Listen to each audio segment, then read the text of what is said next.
Buying puppies online or from a breeder. All new this morning, the Let Joe Know team breaks down why choosing either one could cost you.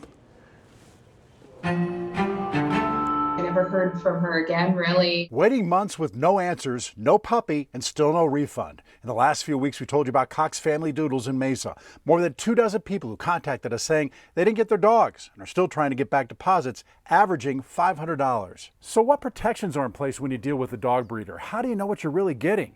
It seems in most cases, you're on your own.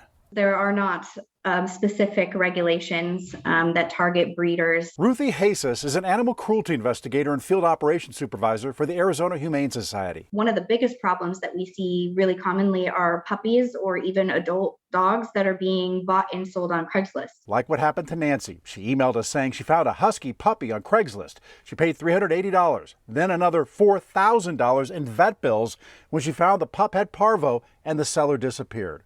Priscilla spent $1,000 buying a Maltese puppy from a different person online. She writes, the puppy got really sick the first day and eventually had to be put to sleep because it had parvo and was so malnourished. Both buyers had very little information about the seller. They have, maybe an email address, maybe a phone number, but there's no address for us to be able to check on the residents and perform a welfare check. Ruthie says anyone owning an animal is subject to Arizona State 13-2910, which focuses on animal cruelty and neglect. That requires things like animals must be provided adequate access to medical treatment.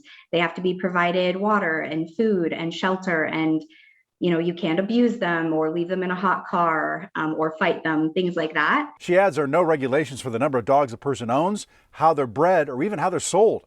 If you're buying from a breeder or online, insist on seeing where the animal came from so you can report it if the animals aren't being treated properly. Other states have stricter laws like Ohio, which limits the number of times a female dog can be bred. Also consider an animal shelter or a rescue where you can actually see the animal and its medical history. More on all of this, go to abc15.com/letjoeknow. I'm investigator Joe Ducey. If you've got a problem, let me know.